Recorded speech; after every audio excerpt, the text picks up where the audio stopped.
and welcome to this episode of Battling with Business with me, Chris Kitchener. And me, Gareth Tennant. In this podcast, weekly, we explore ideas and concepts around teams and teamwork, leaders and leadership, and all things in between. It's a discussion between a former Royal Marines officer and a product manager from the world of business, comparing and contrasting our experiences as we attempt to work out what makes teams, leaders, and businesses tick. And this week's episode is actually a follow-on from last week's episode. We started to revisit the concept of strategy, and it was something that we did in the first couple of episodes of this podcast 50, 60 episodes ago. And so to your point, Gareth, it was highly appropriate that we came back and revisited it. And so we spent quite a lot of time, to some degree, rehashing strategy. I think it's one of those things that, you know, this was what I said in that first episode all that time ago, is it seems like it's this really clear thing, but sometimes it's a little bit slippery. So last episode, if you didn't listen to it, please do go back and do. We kind of dig back into strategy, but I know what you wanted to do with this episode is not talk about what makes good strategy, but maybe to turn it on its head and talk a little bit about what makes bad strategy, or what is it we typically do when we get strategy wrong. So Gareth, did I get that just about right? Yeah, exactly that. So I think strategy is firstly a fascinating subject, and secondly, very similar to leadership or any of these other large concepts that you can just keep talking about them and you can go down different avenues. People have different opinions, different views, different lived experiences, and the conversation is never wasted. So, whilst we have done previous episodes on strategy, we've largely talked about what the definition of strategy is. In the first episode, I think it was episode 3 or 4, we talked about why strategy and tactics are different, and we kind of laid out some sort of defining markers. Obviously, last week we talked a lot about how you implement strategy, what the purpose of it is, and some of the things that make strategies work. And we alluded to what doesn't work, of course, as well. But I really wanted to sort of do a whole episode on what goes wrong, and how you might recognize that your strategy is going wrong, or you are getting strategy wrong. I've got to be really careful, of course, because, as I said, strategy is a big ethereal conceptual thing. So it's somewhat risky to say this is how you get strategy wrong, because strategy is all things to all people. But I think the first thing that I want to talk about is the idea of using the label of strategy to justify other decisions. And we've talked about strategy and plans and the relationship. And some people will say a strategy is a plan, and other people will say the difference between a plan and a strategy is. I think I'm probably leaning towards that latter category. Yeah, I think in the earlier episodes, I think I was a bit overlap. But I think as we talk about it more, yes, I think there is a clear differentiation between strategy and plans. And just to go back to something you said a few seconds ago, you said there's never time wasted talking about strategy. There's going to be some listeners who go, oh my God, but you lot talk about it enough. I think a better way of saying it is, if you are talking about the strategy for your business, your organization, your military branch, there's never a moment wasted when you think about that strategy. You are trying to evolve and hone and iterate it. And I would argue, in the same way, what might seem like academic discussions around the theory of strategy is just as important to help trigger, oh, actually, I could think about it this way. And there's a couple of examples. I know you've got a list of things of how strategy can suck. By the way, that's our clickbait title. That has to be. People loved the last time we did how to make meetings not suck. But I've got some ideas as well. I think this is less about, if you write these down like some blog post, you're awesome. Again, it's poking this idea of good or bad. So sorry, go back to your sort of your first one about difference between strategy and plans? Yeah, so well, actually, it's broader than that. So it's about this idea of calling things strategy when they're really not. And I'm sure we're going to come back to that because this is a theme that probably comes up time and time again. But the first thing is when the tail wags the dog. So this is, and if you remember, the idea of strategy is to feel your way through complex problem space, to accept that things that are external to your control are going to shape the operating context. And therefore, you can't plan it all out and have a Gantt chart. You can't design your A to B plan. Or if you do, you have to accept that it's not going to survive contact with the enemy and you're going to have to iterate and adapt as you go. Now, that's the overarching concept. Whereas actually what quite often happens is somebody in a position of authority says, this is what I want to do. Let's design a strategy to justify why we're doing it. And so you end up with this document or sort of series of papers or presentations and all of the stuff that is generated to create noise and light to justify the decisions that have already been made. It provides evidence in sort of air quotes. So there's something we said we would do and we haven't done yet. But what's your take on, maybe this isn't the same thing, but emergence of strategy? So I really like the concept of emergence, and we should probably do a podcast around how you harness or yes, exploit emergence. Because it feels like it's not the same thing, but a person saying, I want to go to Mars. Now let's design a strategy that justifies it.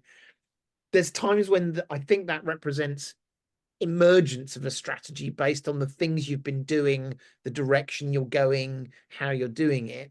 And sometimes I'm inventing a strategy to suggest my goals are good or my plan is good, if that makes sense. Yeah. Yeah. And I think that's kind of what we're talking about now, isn't it? So for me, the amount of emergence is going to be situationally dependent.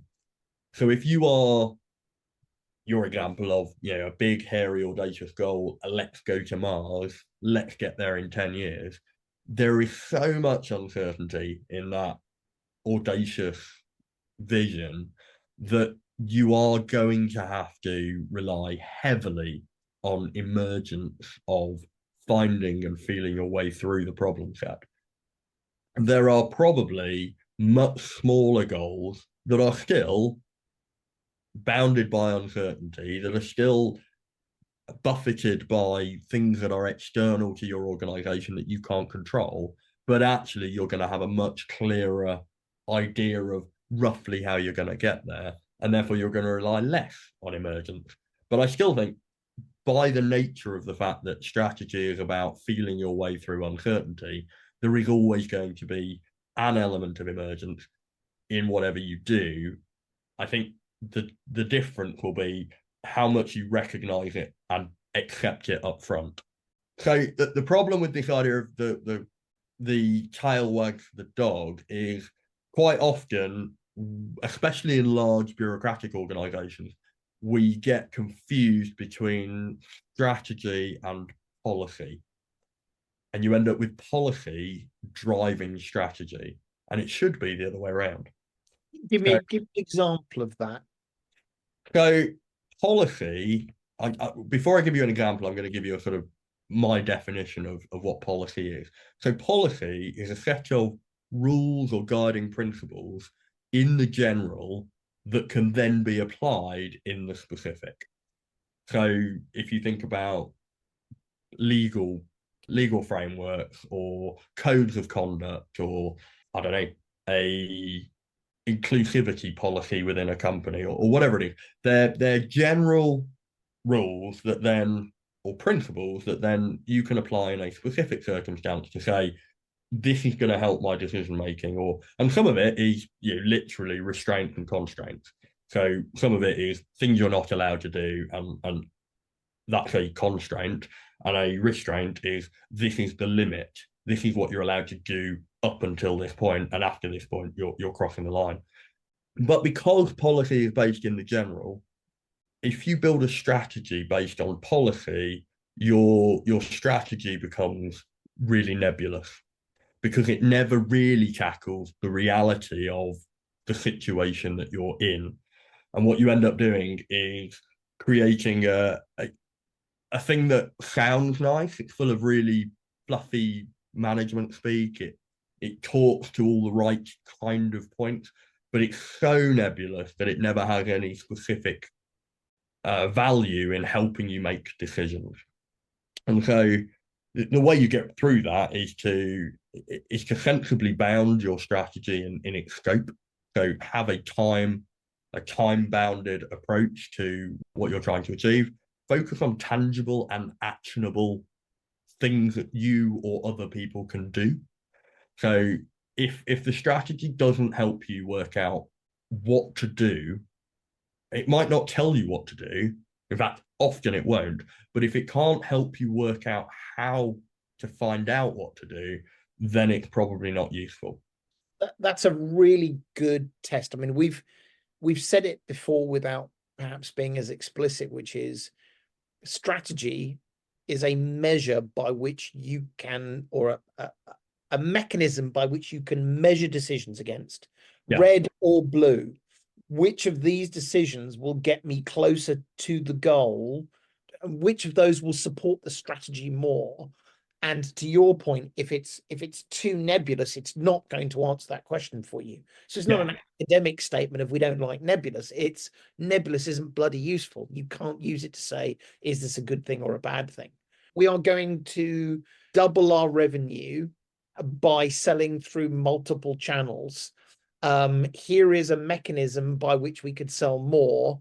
Does that fit our multiple channel model? No, it doesn't. Then that's not as interesting to us. Yeah, and I think we're seeing a lot now of conversation around artificial intelligence, and you'll see lots of people sort of talking about having an AI strategy. AI, because we don't know what the future is, because it's going to be hugely emergent. What's not helpful is to have a strategy that talks about the ethereal kind of vagaries around utopian or dystopian futures without telling you what you need to do today in your company, in your organization, to get after harnessing the opportunities and mitigating the risks of AI. One that resonated with me on that was back in the good old days when I was at Adobe and the iPad had been released, the phrase mobile strategy was used. And what's interesting is I think there were elements of really good and really bad strategy in equal measure. Bad strategy was we need to do mobile. Thank you. You've not told me anything useful other than we need to do mobile. In fact, for many people, you just need to be on mobile that was sort of their half articulation strategy. A better strategy is we need to be where our customers are. We believe our customers will increasingly move onto mobile devices, and therefore we need to adapt and support the way. Now you're talking, now you've given me something to measure. And it was interesting, the sub strategy was, I remember this vividly, it was the race to get the first mobile app out. And some good friends of mine were the product managers responsible, and they themselves said, I won't use names, this is a load of crap. No one will use it. And so it felt like the company was making a bad decision.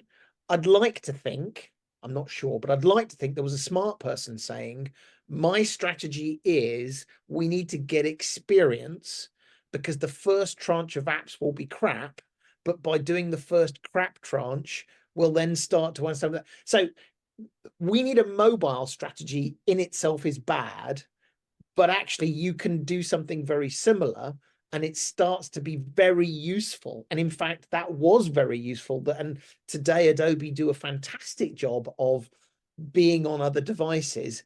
Interestingly, at the time, it didn't feel like it was articulated in that way, because it seems really simple. Our strategy is to go where our customers are, and we have a hunch our customers are going to move to this as well as the desktop.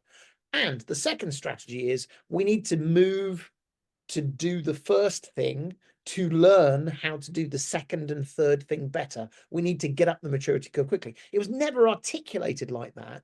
And what I realized was at the time, it was very painful within the organization, because people said, why am I doing a crap app? I don't know why this is stupid. We shouldn't do it. Why am I doing a mobile app? Because none of my customers care about mobile right now. When if, and maybe this is sort of getting onto later things, if that strategy had been articulated in that simple way, I think they would have been more effective quicker. But the second thing is the team would have come along with them. Sorry, I just had a flashback to a moment in time back when the iPad was released. But I think a really good example of how strategy can reveal itself poorly and well. Yeah, and I think you've highlighted something we talked about in last week's episode quite well, which is, one of the other things about strategy is it has to be articulated and understood. So this idea of being too nebulous isn't just it's based around things that people don't understand. And I remember this sort of 10 years ago where people were talking about cyber strategies, and they were wrapping themselves up in phrases and terminology they'd heard, but as soon as you probed it and said, what do you actually mean by a 0-day vulnerability, they'd go white and they wouldn't be able to explain it. And we're seeing the same now with AI. And part of it might be as simple as, the first thing we've got to do is we've got to educate ourselves around the language. We've got to look at the skills that we have currently in the organization and map that against what we think the skills are going to be in the future that are going to be able to be used to harness the power of AI or mitigate the risks or whatever. But what you can't do is just say clever sounding things that you don't fully understand and say this is my strategy. The bit you're talking about is then articulating it to the people who are doing the things. And of course, strategy is about change. It's about getting after something by changing the organization or changing the environment or changing the status of play. And so it has to have tangible things you can do. And so it has to then be linked to closer plans, projects, programs. So you need these clear linkages to closer, sort of shorter horizon planning processes that you already have. So if you have quarterly reviews, then your 5-year or 10-year strategy has to link to those reviews so that when you're doing those reviews, you are also becoming strategically aligned. Otherwise, it's just an irrelevance. That's a really interesting point. Lots of organizations I've worked for go through this sort of quarterly and yearly cycle.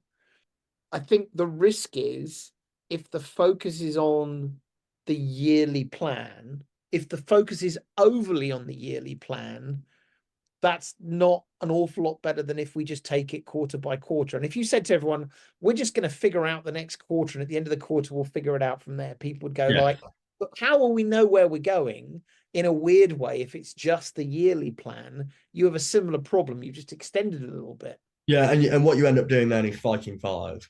So as things change, because you're short term in your thinking, you're constantly dealing with the challenge in front of you.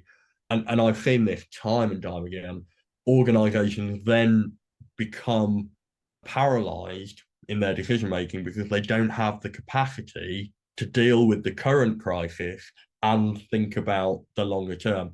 I wrote this down, which is the challenge of conflicting goals. Yes.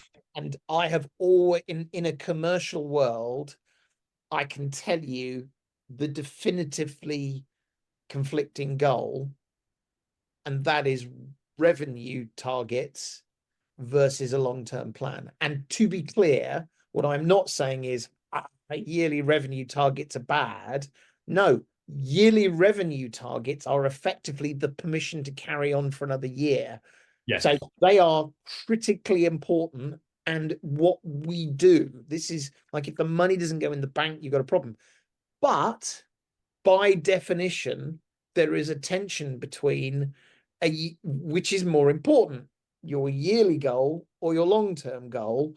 Yes. And I think there's a really healthy discussion around that, because neither one, I think, is fair to say should win. Bad use of the word win, but those two things into play, it's sort of, you've got two levers. Yes. One is a long-term lever and one is a short.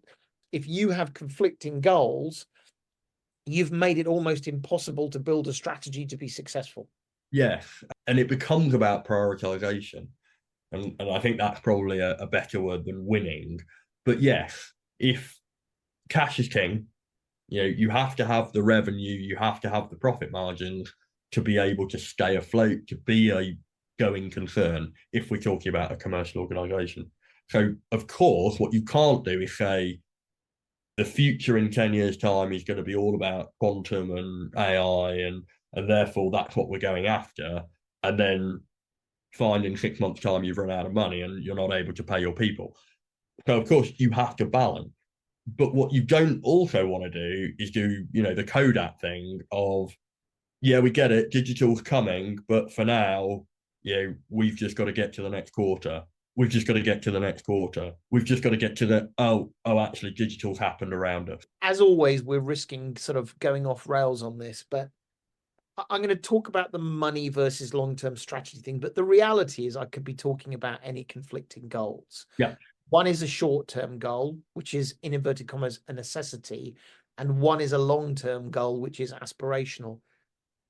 I don't know that I have a simple, smug answer about how you balance those, because you laid it out brilliantly. If you don't care about the money, everyone says at the end of the year, you haven't earned enough, stop, in whatever form that is. But if all you do is chase the money, you literally are never going to get to your goal, because the money is almost the most important thing. I'm sure I should have a much better idea of this, but it's, what's a framework by which you can discuss and think about the trade-off of those two things? So, firstly, it's incredibly hard. And if it was easy, most businesses wouldn't fail in the first 5 years. Governments wouldn't go bankrupt. Just look at infrastructure in most Western European countries. We are at a point where the water companies, for example, there's a whole lot of decision making that has been quite short term, and that's led us to a position where there's only so much money, and you're finding that we've got a water system that is just about managing to keep up with demand and not reinforcing itself for the future. They've been doing that for so long that the whole infrastructure is now creaking to the point of breaking. Well, let's and I'll do this for a couple more minutes because otherwise we'll derail ourselves too much. But congratulations, Gareth. You are now the CEO of a water company in a different country, because I want to come back to the technical debt, for want of a better word, later. Yeah. How are you going to instruct your board to think about balancing short-term versus long-term? So this is where I think the first step is to work out what the long-term goal is and identify the vision. And we go back and listen to last week's episode on how you do that and go through the process of coming up with the strategic idea, working out where you are now to where you want to get to. The next part is the really important part, which is you now have to convince people to take a risk and to take short-term pain. So what you're effectively saying, it's a bit like your mobile strategy example. If somebody had said to you, the reason that we're rushing to get an app out isn't because we want to be first on the market and that's going to win us lots of money, it's because this is about learning about getting apps out quickly, because this is where we think the future is going, then you would probably have felt a bit more comfortable in the fact that you were doing it. If you're running a water company, what you've got to do is, if you've got a really shoddy water system that provides poor quality water at expensive prices, and you want to fix that, you've got to build the revenue to fix it. You have two options. You can find an external investor, or you can justify to the customer why costs have got to go up. Both are incredibly difficult to do. One, you're effectively privatizing the system, and that comes with its own long-term strategic challenges. The second one, you're telling people to pay more for a shoddy service. But that's the only way that you're going to get out of that challenging sort of situation you're in, unless, and perhaps water companies, isn't a good analogy here, but unless you do the big, hairy, audacious goal thing of saying, we're not going to provide water through pipes anymore, we're going to do something radically different. I think there's a simple model in there, which is, I think, really important. You've articulated it without calling it out almost, which is what you said you would do is you would identify the short-term goal, you would identify the long-term goal, you would talk about the value of the long-term goal, and then you would go into a process where you judged what you would do, not with a focus on the short term or a focus on the long term, but on a focus of getting from the short term to the long term. In other words, to put it a different way, I've been in businesses where they say, long-term vision, it'll be awesome. And then after 3 minutes, they stop and say, and how are we going to make $20 million tomorrow? Yeah. Effectively, they stop thinking about the long term because the only thing they can see is the short term. I think what you were saying was spend an equal amount of time on the long term as you do on the short term, because that helps you make the decision for whether you do the, more short term stuff versus long term stuff. By the way, I want to say this is really, really difficult. And I almost think this goes back to the emergence where I've worked in lots of companies over many, many years where the long-term plan emerged from the short-term, we have to feed the cash beast. Yeah. Then they went, we seem to be doing well feeding the cash beast by doing this. Let's do more of this and all that. So I don't want to insinuate that this is somehow easy. I think personally, this is one of the hardest things. I think the water company was probably a good example, because in the world of software, there was a fantastic article in the Wall Street Journal which said something like software technical debt is going to cost business like $1.3 trillion. What did they mean?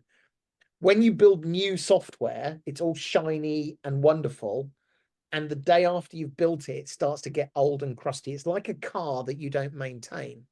And if you don't service your car, the first year it's fine, the second year it's fine, the third year not. By year 10, your car won't start in the morning, and business is like that. So let's go back to the water point. The point, we've heard this in the press, the water companies want $3 billion to rebuild the water pipes. Now you've got this problem that says, before I can talk about where I want to go strategically, I've got such a massive debt staring me in the face. There's literally no way I can talk about what water supply in the 22nd century needs to look like, because you don't understand. I'm on fire, or in water, I'm drowning. So really, really, really difficult. And there's loads of things that stop what seems simple on the face of it. Describe the short-term goal, describe the long-term goal, and make a balanced plan to say, I need to spend some money to get to the short term and some money to get the long term. That's really difficult. I think the car analogy is really good, because that's something I think we can all relate to, and is a really tangible example of where your short-term goal with your car is to be able to just walk out, get in, and get from A to B reliably every time. And if that's all you ever concentrate on, then you'll never book it in for a service. You wouldn't get it MOT'd. When things break, you'll just ignore them. When there's a warning light, when it runs out of water and it tells you to top up the washer bottle, you just ignore it because all you need to do is get from A to B, and you still can, until the day you can't. Whereas actually what we do, and we've learned through experience, is we 50 quid on petrol and I spend 50 quid on a new pair of tires. I yeah, spend 50 quid on petrol and I take it in for its service and spend 50 quid. It's short term and long term. it is. And actually an MOT, for example, is a good example of policy.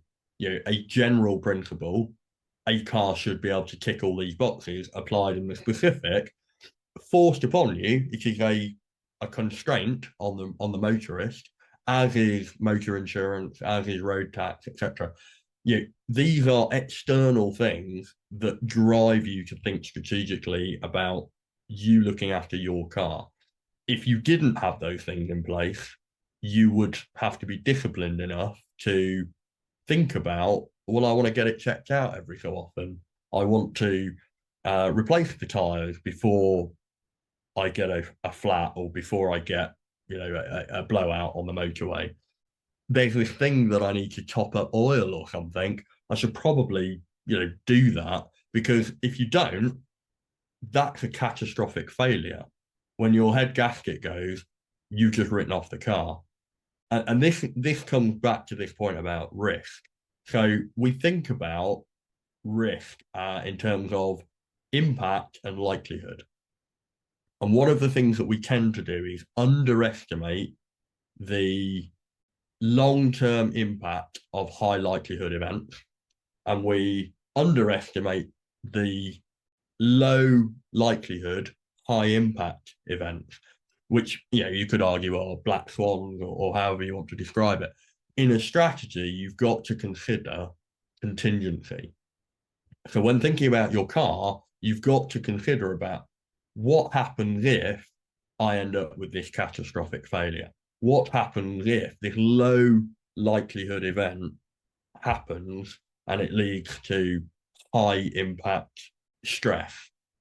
When you're thinking about strategy, you absolutely need to be considering that and balancing it. And the temptation is to just put things off because it's low impact. And what you end up doing is just building up technical debt in the software world.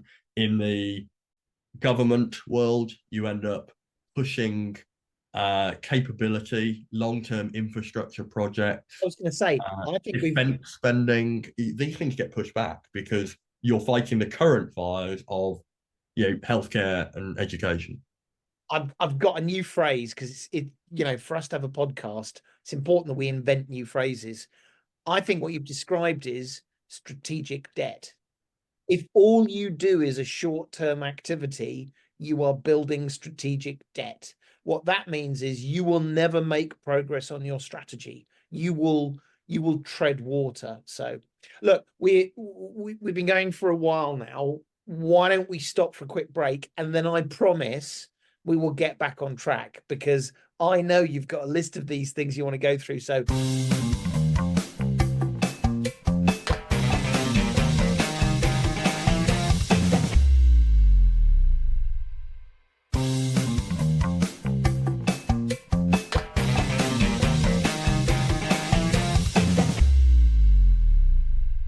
actually, I thought that was really interesting, the way we were talking about some of those balancing things and how you think about short-term, long-term, and how to get to your strategy, how to make progress on strategy. Gareth, though, I know there was some other things that you wanted to talk about. You talked about tail wagging the dog. Yeah. The strategy is driven by policy rather than analysis. You talked about too nebulous, so a strategy doesn't have any meaningful impact on change. What's next? So the opposite of too nebulous is to be too precise. And so this is the overconfidence of strategists or decision makers to think they can control the outcomes of things they can't control. And so the first thing you need to do is be clear and upfront about the stuff that you don't know.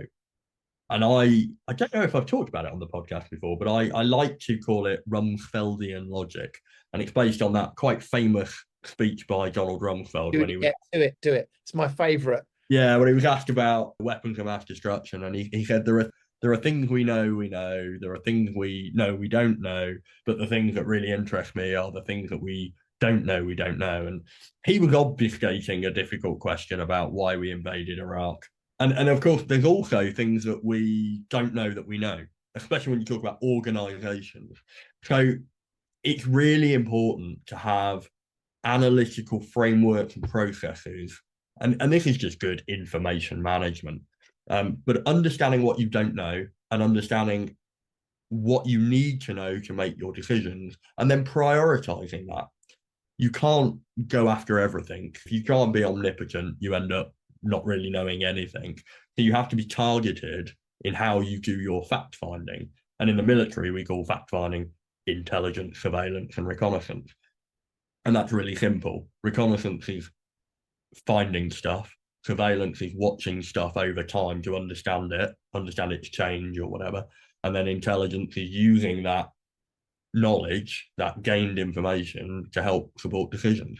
So what you've got to do is apply that principle of what don't I know, and therefore what can't I make decisions about today, and what do I need to know. And it might be that you're going to hypothesize and then prove that hypothesis right or wrong. And that's how you do deductive analysis. That's how people find stuff out to the point of getting to the truth. In the military, we talk quite a lot about decision points.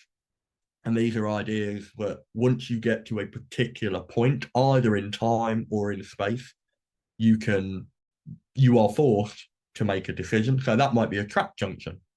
If you're following a route and you get to a track junction, that is a decision point.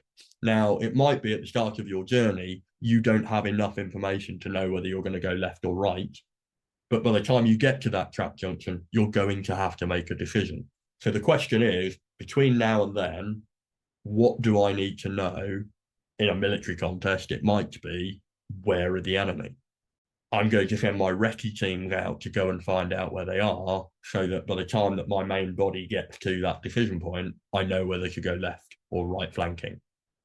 If you don't think about that now, you won't send your recce team out, and you'll get to the track junction, and then you're going to have to guess.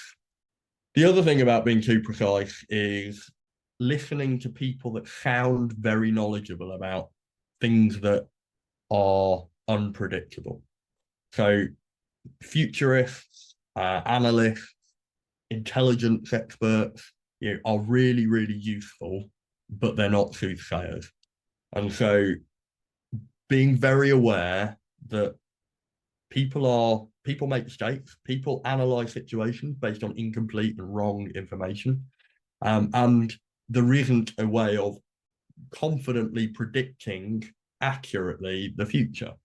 And so building in enough fudge factor or contingency space, or I don't know, enough cash in reserve that you've got space to maneuver. Building your decision making on trends and trend analysis is a really important aspect. So whilst I said you can't predict the future, you can identify trends and you can identify patterns, and then you can use those as hypotheses to test. So this is where it's the art of understanding the science of data. So data management and statistics is a science. The art is to know how incomplete that is and use judgment as to how much you're going to rely on that. So if your strategy is too precise, one of two things will happen. Either it will derail you and you'll go down the wrong track because you are wedded to this idea that in the face of all the evidence, you've got a strategy and that's what you're doing. Or it will become useless very, very quickly. And now you're back in the position of not having a strategy at all. Does that make sense? Yeah, no, completely. If you are so precise, I'm going to ignore everything that's going on. This is our strategy. That is bad. Yeah. If you say, oh my God, every week I have to change my strategy because it's wrong, that is also bad. Yeah. So what we're really talking about, and I did a bad thing. I listened to one of our episodes a couple of episodes ago, and we talked about the fact that leadership, good leadership, great leadership is not just knowing what to do in situation X. It is the ability to understand how you would act in multiple situations and then deal with the uncertainty and the novelty of this new situation, which is either different, not like whatever.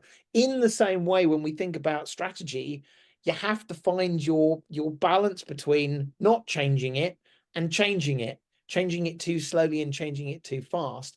And I wonder whether, rather than just sort of making that glib observation, you've touched on this, which is decision points and iteration, points of inspection to go back and look and reassess. And I've got a model that I've used in the past that actually might be practically helpful.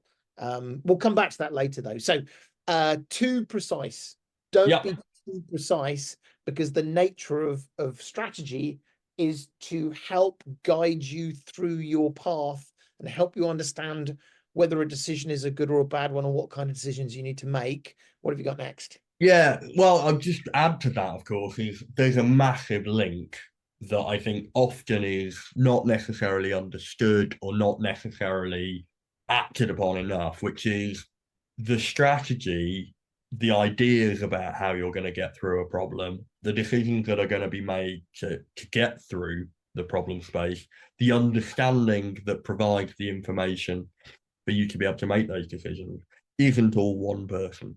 It's across the organization. And so there's a huge link between strategy, command, leadership, and management. Now, I'm not going to delve into those because we've done those to death in other episodes, but recognizing that a big part of being successful with strategy is the ability to recognize who in the organization needs to have the information to make the right decisions and when they're likely to need to do that. And therefore, there's a link between having the right organizational structure, having the right information flows, having the right feedback loops, having the right culture, and all the stuff that we've talked about in the past. I'm going for another TM like phrase, which I invented about 10 minutes ago when I wrote it down. Bad strategy is an ivory tower strategy. Yes. And I have some explicit meanings behind that. The first thing is strategy developed solely by a narrow group of 5 people in an executive team without engaging, questioning, involving other people within and outside of the organization is bad. That is, and by the way, lots of organizations sort of lie to themselves and say, yeah, but we're the 5 most interesting, intelligent people.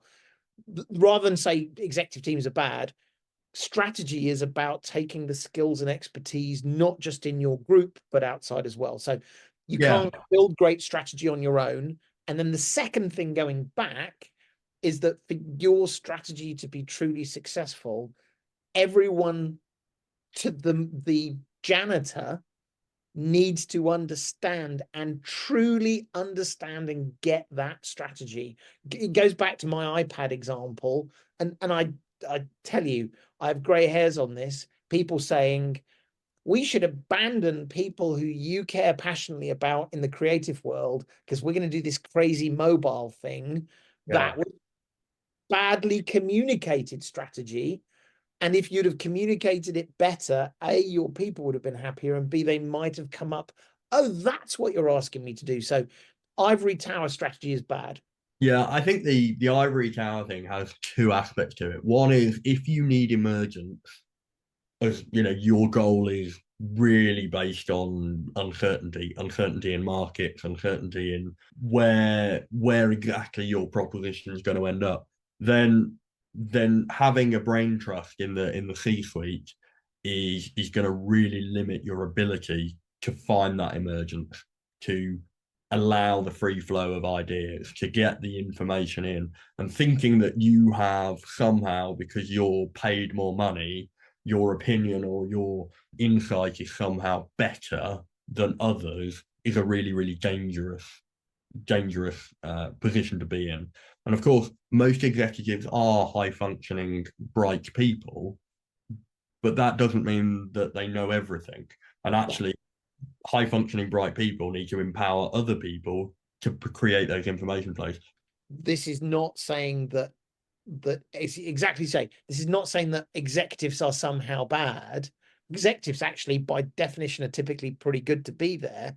It is, the answer is those people with other people's experience and skills to augment them is better than just those people. It's similar to our AI on its own isn't going to beat us, but if you're a designer with AI, you're going to beat a designer who doesn't have AI. It's a sort of similar kind of thing. Yeah, absolutely. And again, I like the analogy of a garden or a organic system rather than a machine. If you think about your organization as a well-oiled, high-functioning machine, it's about efficiency, then your executives become the operating system, the control panel from which they pull the levers to make it go faster or slower or whatever.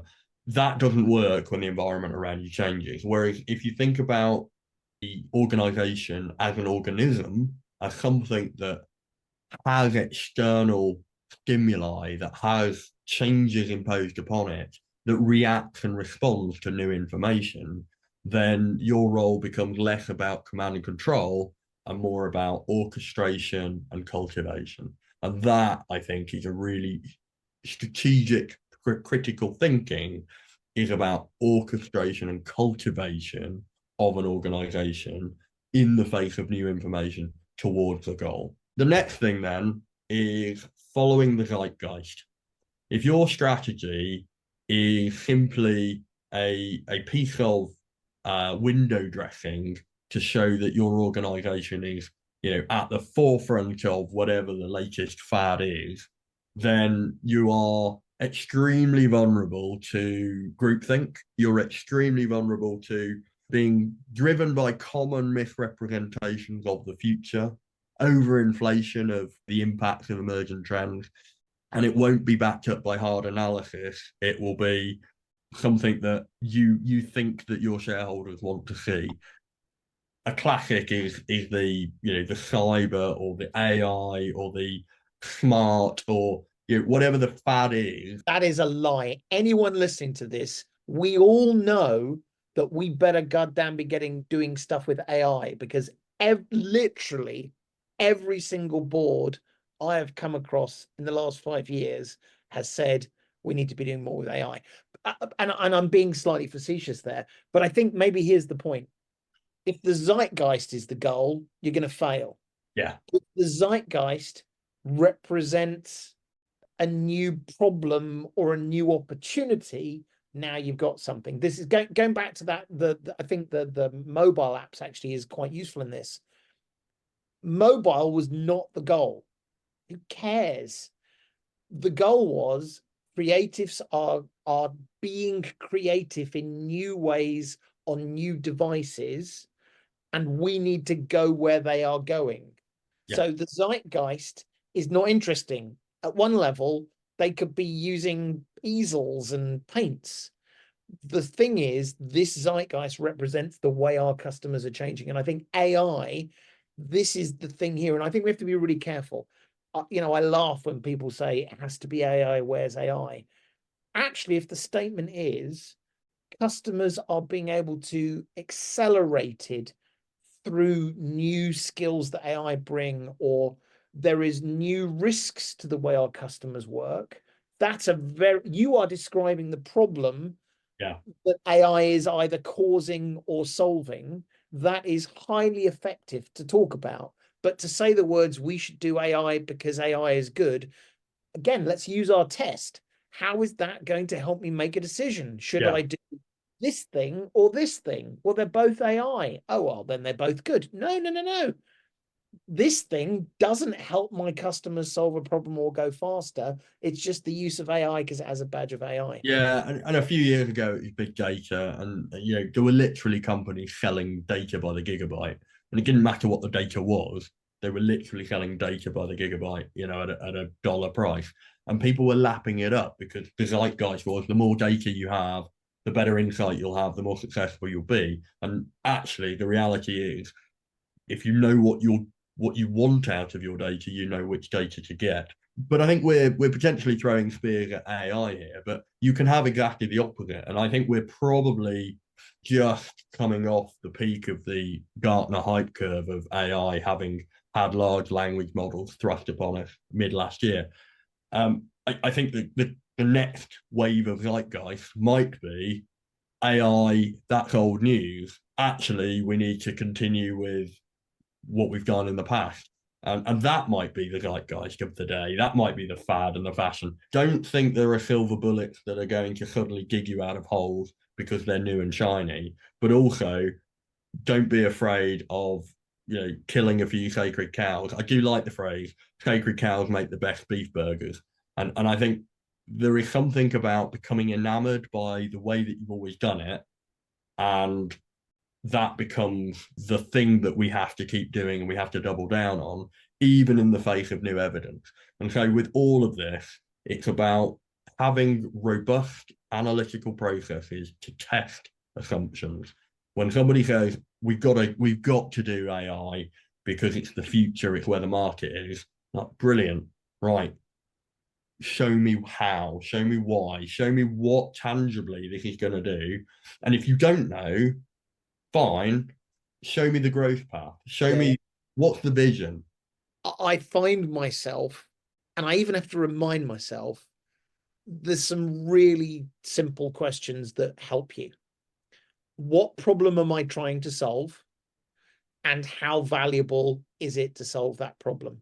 And by the way, I know that sounds very glib and like I'm a product manager, of course, I say that is literally, I find myself using that at home. Okay, what am I going to do today? Well, what problem am I going to solve? How important is it?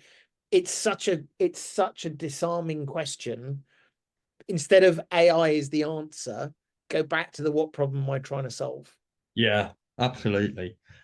The next one I think is similar. It follows on from the zeitgeist thing, is where the strategy becomes impenetrable because you effectively used management speak and cliched analogies to hide the fact that you don't actually have the detail because you haven't done the hard work. So if your strategy is full of things like pushing the envelope, we're going to create a client focus something, we're going to concentrate on the incentives, we're going to have, if you're using these cliched terms, and the military is criminal for doing this, we create all sorts of cliched phrases and terms that don't really mean anything, or actually you could just use a really simple plain bit of By the way, English. people listening can't see this, but when we do these recordings, we're often on camera, and I can see the look of pain on Gareth's face. So thank you for coming to this intervention, Gareth. We feel your pain. No, I think you're absolutely right. But the good news about that is you can smell it a mile off. You can, but the problem is it gets through the groupthink of the strategy teams, and then it hits the coalface of the people that have to enact the strategy, and it doesn't mean anything. Or if it does mean something, it's lost. The meaning is lost amongst the bullshit. And so you end up with people who are turned off by just looking at the document. And one of the things in the military at the moment is a lot of the documentation is talking about the future capabilities and stuff. And there's all these images that are generated by some graphics department somewhere of soldiers with big holographic blue screens in front of them, moving things around in some sort of futuristic 22nd century robot enabled world. And if you give that to an operator, you give that to a soldier, a sailor, air crew, and say, here's our vision for the next 10 years, it doesn't relate to their lived experience of they're still trudging around, digging holes with spades and fighting with 21st century weapon systems. I mean, I want to read back what you've just said. When you said impenetrable, you didn't use the word relatable.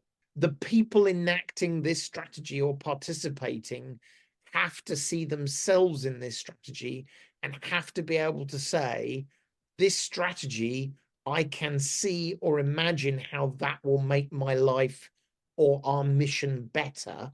When you say yeah, that's just Buck Rogers. We don't do that stuff. I'm up to my neck in water.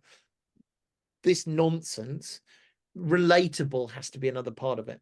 In addition to that, yes, it's critical that the people who are going to enact it, the people who are going to make day-to-day decisions, have to understand it and believe it. But also, it has to actually mean something. So if you constantly talk about pushing the envelope to get mission critical deliverables, to increase the knowledge base so that our core competencies are in the right goal, I don't know, I'm running out of cliches, but you get like, you can write whole paragraphs that actually just say we need to be clear about our objectives. And that suddenly is a paragraph of text that doesn't mean anything, that fills up space in a document that's very glossy and looks good, but actually doesn't do anything. And this is something that defense, there is actually a policy in defense which is about using plain English, because when you have staff officers writing policy documents, writing minutes and memos to senior officers, trying to really make sense of complex issues, these things creep in and they become cultural, and they follow zeitgeist, as we talked about, and then they become almost the way that you are scored against your knowledge of a certain topic or situation. And once that happens, it becomes a learned behavior. And now you're in a world of hurt, because now you have self-reinforcing. Like, people want to see this impenetrable cliche stuff because it makes them feel warm and fuzzy. And the worst situation is when you use it to hide behind ignorance or laziness. It's interesting. There's a thing in there as well, which is strategy fatigue. Yeah. Where I've seen this over a couple of years. When you do many of the things we've talked about, you can then come up with a cracker of a strategy, and people are just, yeah, we don't care. Yeah. We're not even going to engage with this because it's nonsense. Now, you've given a really good example where, it's cliche ridden, there's no direction, there's no reality to it, and people go, this is nonsense. But you do that and you train an organization to think that strategy is something that consultants talk about, and it's a waste of 3 days of my life, when, don't you understand, I just need to be getting on with this thing. Yeah. That's really interesting about, I hadn't thought as much about that, but people getting tired of talking about strategy, Yeah. there's risk as well. And you've hit my final point, which is it's boring and unrelatable. If you fail to convince people of the merit of your strategy, then it fails before it even gets off the ground. And if every 2 years there is a major strategic review, and out of that comes an impenetrable document, and every 2 years you're promised that the ocean will be boiled and life will be better and there's a sunlit upland and it's going to be perfect because suddenly we've got a strategy, and then nothing changes because you're all busy people, and after the fanfare and after the strategy launch and the posters, you go back to your inbox and your emails, or you go back to the crisis that you're dealing with, and you default to the important stuff. And you're right, you get this fatigue where, and this is the danger of external consultants coming in and saying, this is how you need to solve the problem. And again, something I've seen in my time in defence is a senior officer coming new into post, looking at a program of work, needing to make their mark on it, initiating change because they think this could be done better. 2 years later, a whole load of change happens. It's uncomfortable, it's difficult. It might be being done for the right reasons, but everybody's gone through that period of pain, and that officer moves on, and a new senior officer comes in and goes, we need to initiate a period of change. I've got this great idea, we're going to change again. You end up, through trying to be strategic over these 2 year cycles, actually doing what we originally talked about, which is having these short-term visions. And you see it all the time in procurement projects, and the military is not the best at long-term procurement projects, let's say, but you also see it in campaign operations. where counterinsurgency is a classic. Counterinsurgency takes a long-term investment. It takes discipline and a very long-term view of how you're going to generate cultural change in a complex environment. The cliche example is Vietnam, but you could equally use Iraq or Afghanistan, or in fact, many of the counterinsurgency operations that Western militaries have embarked on over the last 70 years, where you get these rule months of new forces coming into theatre and the local commanders needing to make a name for themselves. This is their tour. This is their opportunity to be the brigade commander. This is their opportunity it's a once in a lifetime moment for them, and they have to be seen to be successful. So they define success over the time period of their operational tour, which for a UK deployment is typically a 6-month deployment. For a US tour in Vietnam, it was typically a 12-month deployment. So Vietnam is often described as, rather than one 10-year campaign, it was 10 one-year campaigns.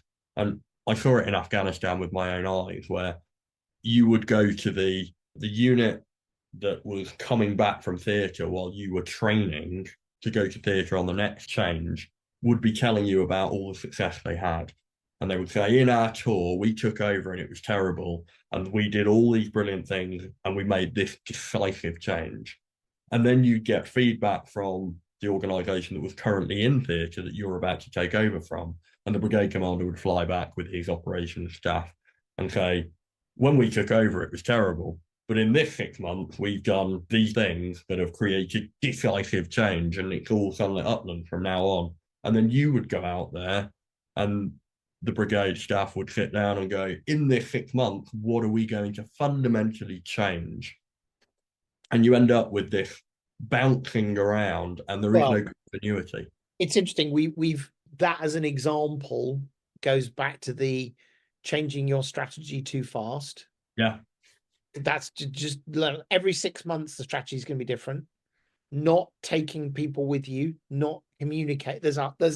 What's nice about this is, even in the different examples we've given today, the basic principles are there. Look, I think we're coming to the end. Can I shoehorn something in? This was something that I came across, and it's so beautifully simple and obvious that obviously everyone ignores it and never thinks about this. So one of my things about getting strategy wrong is sticking with a strategy in the face of new or changing informational circumstances. Yeah. Which of course is blindingly obvious. Oh, look, something has changed. Our strategy needs to evolve. Chris, you've already told us that. But the problem is, our organization's very good at detecting that change. And there was a really simple model that was, I saw this was in a number of years ago in a team I was in, where they talked about using something they called a market map and arena. I'm sure that's a TM term or something. But what it was you would sit down as a team. This was an executive team I was in. And we would, it was an online Visio chart or whatever. And you would put different categories on this chart and fill it in. And then once a quarter, you would come back and you would look at the different categories and say, has anything changed? And so you just tied it all up. And then you would say, oh, hang on a minute, this has just changed. How does that affect our strategy? And so in this particular one, commercial business, there was an area for customers, and that was about your segmentation or how customers were changing. There was a section for competition, who your competitors were and what they were doing. There was a section for the sales channel, direct or indirect or other sales channels. There was a section for technology changes in the market. There was one for partnerships, so companies you co-sell with. One for associations, which was a way of talking about press and PR. One for platforms, Google, Apple, Amazon. We happen to be an e-commerce platform effectively, so that would matter to us. And suppliers. And what I loved about this was, by the way, I gave the examples. You're welcome to pick whatever things you want to put in those buckets. But what I thought was beautiful was it forced us as a group every month to say, let's just spend 3 minutes on each of these. Has anything changed? Oh, wait, that thing's changed. Now let's zoom out and go, are we doing the right strategy? So that as a simple mechanism to detect changes, because here's the problem otherwise. The kinds of changes that we're talking about that will ultimately impact strategy are often typically small and incremental and thus easy to miss. So you kind of have to get a discipline to say, we're going to spend half an hour, literally half an hour, to review this, to say, have those little changes added up to a point where, hang on a minute, this is something we have to react to. I saw that. I thought it was great. And honestly, most businesses I've worked with, I've never seen them do it in that rigorous way. That was really, really good. I think that makes a lot of sense, and it fundamentally kind of summarizes what we mean by strategy, which is my definition of strategy, of course, is achieving one or more goals over the long term under conditions of uncertainty. And with uncertainty comes change. And that change is going to be external, it's going to be internal, and it's going to be the interaction between the two. And so fundamentally, however you do your strategy over whatever time scales, at whatever position you are in the organization, feedback loops to test assumptions all the way through, and recognizing that strategy is never complete. It is a process for driving decision making to get towards where you need to get to. And so understanding change, having those feedbacks, and having the humility to change direction, to having the humility to say, our assumptions were somewhat wrong here, let's recalibrate. Having the humility to recognize that something that you hadn't come up with, but by happenstance, is working really, really well. And that's where you get that emergence, of course. So I think that's a really good way to finish this and just talk about recognizing change across the organization. And again, communication, feedback loops, empowerment, mission command. So same time next year, we'll do next year's top conversation about strategy. Thank you, Gareth. This is the classic wrap up, and I'm currently in a hotel in an undisclosed location. Okay, it's Belfast, and it's quite late now. Fun time. We talk at the end of every episode about how much we appreciate you guys listening and how hopefully valuable it is. And it's been so interesting over the last year, just over a year actually, how our listenership has sort of grown and evolved. In front of me, I have the last, I'm going to say, month's listenership, and I'm going to now read out where you are. Hello, Canada, Netherlands, United States, obviously United Kingdom. So Brits, well done, top of the list. Switzerland, Ireland, Australia, Germany, Japan, Kenya, Nigeria, Singapore, Russia. I'll pause there. We don't know whether we want Russia necessarily to have good strategy. Romania, Denmark, India, France, Spain, Estonia, and Slovakia. Those are just some of the, in fact, that's just from, I think, the last month. So thank you for those who are listening. Please tell more people in those countries to use the phrase the kids use, please rate and review. That really helps with the algorithms. And by the way, when we started this, it was lots of people that knew us or within our kind of community. Clearly, these shows that we're reaching people outside of those communities. And so the rating and reviewing really, really helps. And subscribe. But thank you. We hope you've enjoyed that. We are on X and you can DM us, Battling with Biz. You can email us, and it's about time we get some more people telling us episodes they would like to hear. So that's battlingwithbusiness@gmail.com. But I think on that note, Gareth, should we say goodnight and say thank you very much? Wonderful. Cheerio.